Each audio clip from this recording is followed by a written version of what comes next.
नमस्कार हिंदुस्तान। मैं Chetan Kumar Verma, international biz consultant, exim business adviser YouTube channel पर आप सभी लोगों का हार्दिक स्वागत करता हूं। दोस्तों, एक बार फिर से आप सभी लोगों का स्वागत है भारत भाग्य विधाता सीरीज में।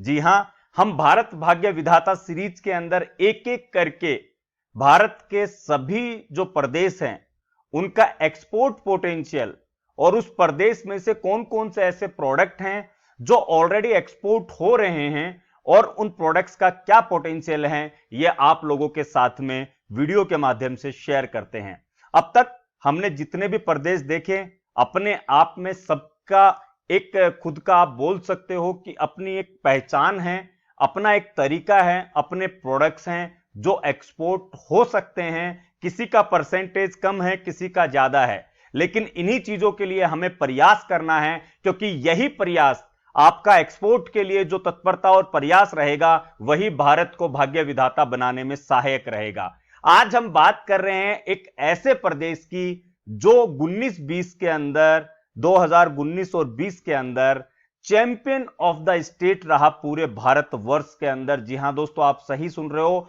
एक्सपोर्ट का चैंपियन रहा ऐसा प्रदेश जिसने एक्सपोर्ट के अंदर एक इतनी अच्छी छलांग लगाई, एक इतनी अच्छी जंप लगाई, जिसको सही में जो काबिले तारीफ है। और मैं जितने भी एक्सपोर्टर आज उस प्रदेश से हैं, यानी उस प्रदेश की हम बात कर रहे हैं, वो है उड़ीसा। और जितने एक्सपोर्टर उड़ीसा से हैं, मैं उन लोगों का तहे दिल से धन्यवाद और आभार प्रकट करता हूं और उम्मीद करता हूं कि आने वाले समय के अंदर वो इस फिगर को भी मैजिकल फिगर ना बनाते हुए एक माइलस्टोन बनाएंगे और इससे बहुत ज्यादा वो एक्सपोर्ट करेंगे।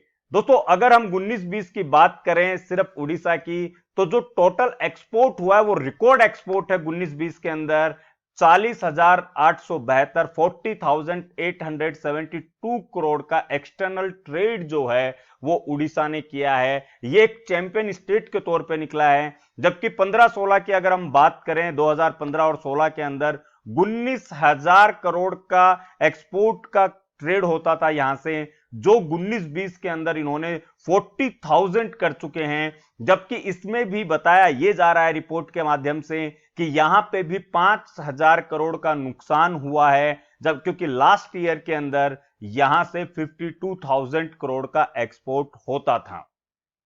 तो दोस्तों, आप समझ सकते हो 40,000 करोड़ यानी एक बहुत बड़ी अमाउंट होती है किसी स्टेट के लिए। क्योंकि जहां पे लोग, मैं भारत भाग्य विधाता सीरीज के अंदर यही समझाने का प्रयास कर रहा हूं कि अगर आप लोग अपने ही प्रदेश को समझ पाओ और उस प्रदेश के एक्सपोर्ट प्रोडक्ट पोटेंशियल को समझ पाओ, तो आप सिर्फ उस प्रदेश का ही नहीं, अपने देश का भी भला करोगे। उस प्रदेश को ही आगे नहीं लेके जाओगे, अपने देश को भी लेके जाओगे। क्योंकि आप हिंदुस्तान के किसी भी राज्य से एक्सपोर्ट करो, आप एक भारतीय एक्सपोर्टर रहोगे। आप पे जो टैब लगेगा वो भारतीय होने का लगेगा, हिंदुस्तानी होने का लगेगा। तो ये एक बहुत बड़ी बात होती है कि आप एज ए भारतीय एक्सपोर्टर लोगों की नजर में आते हो, जहां पे प्रदेश का काम नहीं है। लेकिन जब हम हिंदुस्तान के अंदर होते हैं, तब हमें प्रदेश के हिसाब से काम करना होता है। तो ये जो ट्रेड हुई है उड़ीसा की तरफ से, वो 11 डिफरेंट कैटेगरीज प्रोडक्ट में हुई है, जिनमें मेटलर्जिकल जो है वो मैन है, इंजीनियरिंग हो गया, केमिकल हो गया, केमिकल एंड अलाइड प्रोडक्ट हो गए, मिनरल्स हो गए, एग्रीकल्चर है, फॉरेस्ट है, मरीन है, हैंडलूम है, हैंडीक्राफ्ट है, टेक्सटाइल है, फार्मास्यूटिकल है, सॉफ्टवेयर है, इलेक्ट्रॉनिक है और सर्विसेज हैं। तो मैन ये 11 कैटेगरीज थी जिनमें ये इतना बड़ा ट्रेड हुआ। और जैसा कि हम समझ सकते हैं कि मेटल और केमिकल के अंदर, केमिकल और अलाइड प्रोडक्ट जो हैं या और मिनरल्स के अंदर उड़ीसा सबसे ज्यादा एक ऐसा प्रदेश है जहां पे इनकी अवेलेबिलिटी जो है वो बहुत बेहतरीन है और सबसे ज्यादा आपको मिल जाएगी।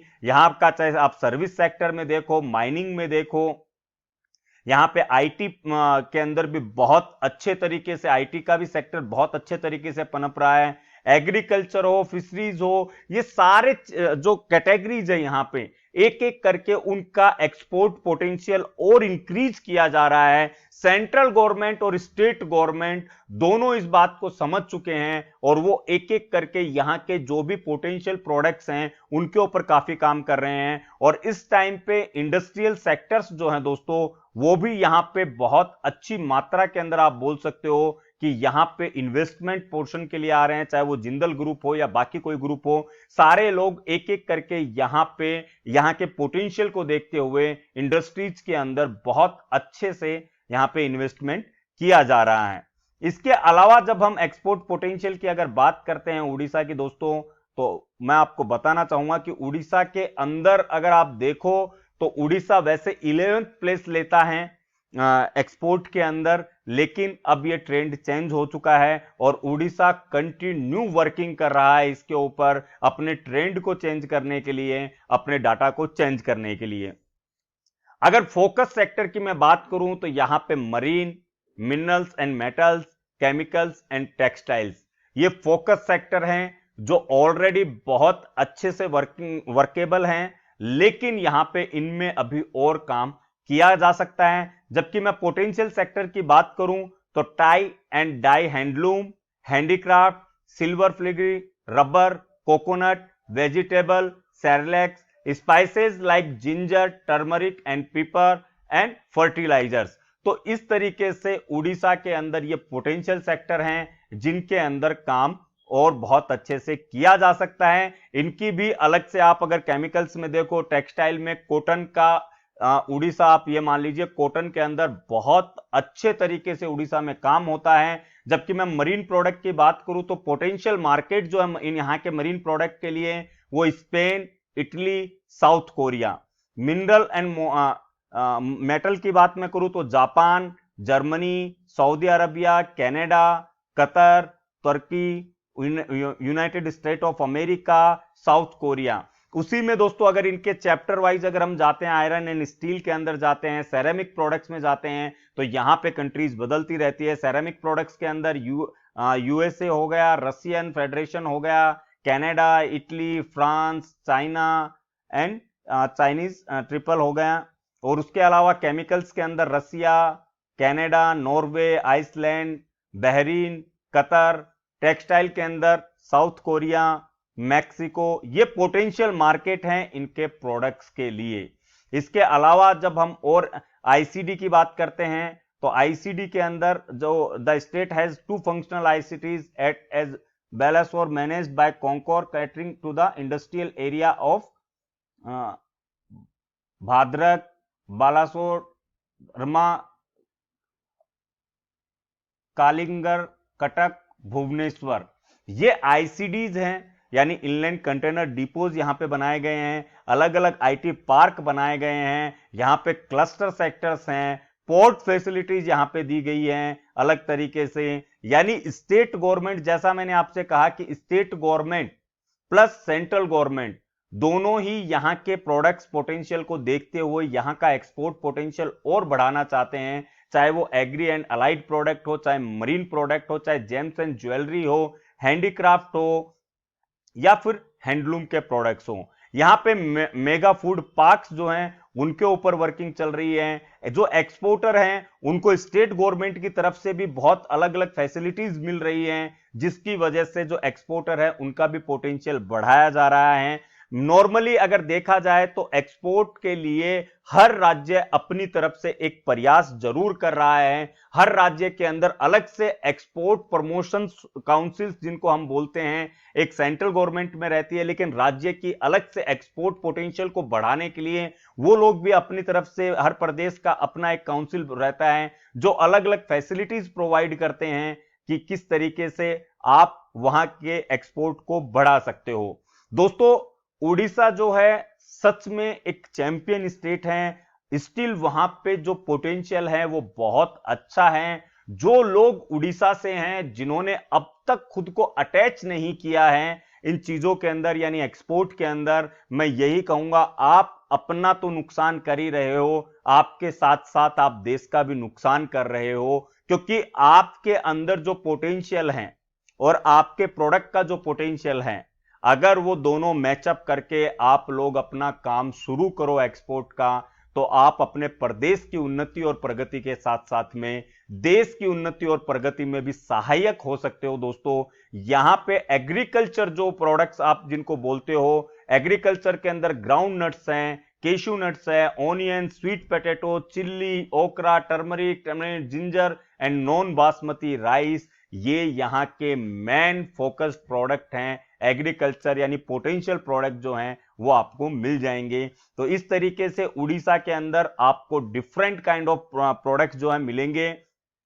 इसके अलावा अगर आप उड़ीसा के स्टैटिक्स की बात करते हो तो आप सही में एक बार आप लोगों को खुद को भी रिसर्च करनी चाहिए। उड़ीसा को अगर देखा जाए 2012 से 17 के बीच के अंदर, तो इतनी हाई जंप उसने लगाई है कि अगर आप मिनरल प्रोडक्ट्स को भी पकड़ते हो तो 2012 के अंदर 2427 करोड़ का जो बिजनेस था, उन्होंने 8390 करोड़ तक 2016-17 में ही पहुंचा दिया।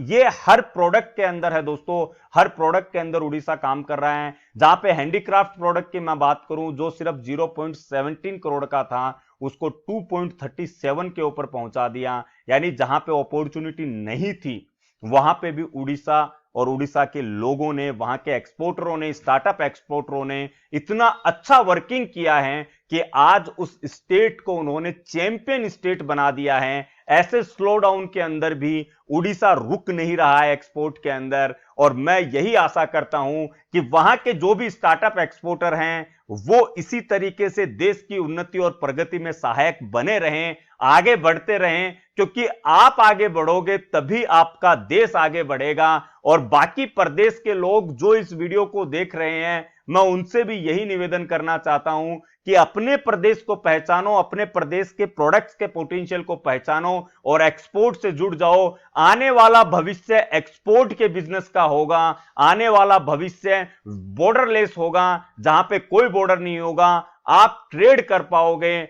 तो जो आज जुड़ गया इस बिजनेस के साथ में, वो आने वाले भविष्य का निर्माता होगा। जो लोग इस बिजनेस से जुड़ना चाहते हैं, जो करना चाहते हैं एक्सपोर्ट इंपोर्ट का बिजनेस, जिन्हें हमारी तरफ से अगर कोई भी सहयोग चाहिए, तो ऑन स्क्रीन आप लोग नंबर देख रहे हो, उन नंबर्स पे आप कॉल कर सकते हो। चाहे वो एक्सपोर्टर रजिस्ट्रेशन प्रोफाइल हो, चाहे वेब प्रोफाइल हो, चाहे इंटरनेशनल मार्केटिंग हो, या फिर हो एडवांस एक्सपोर्ट की क्लासेज, आपको अंडर वन रूफ सारी सर्विसेज हमारी टीम की तरफ से मिलती हैं। बाकी जो लोग अभी तक कर रहे हैं वो बेहतर कर रहे हैं, अगर उनसे बेहतर करना चाहते हैं तो आप लोगों को अपने नॉलेज को आगे बढ़ाना होगा। अपने नॉलेज के साथ साथ में आप लोगों को प्रदेश के अंदर और नए स्टार्टअप एक्सपोर्टरों को सहयोग करना चाहिए, क्योंकि आप बढ़ेंगे, अगर एक्सपोर्ट बढ़ेगा तभी तो इंडिया आगे बढ़ेगा। मिलते हैं एक नए वीडियो में, एक नए प्रदेश के ऑप्टिमाइजेशन के साथ में।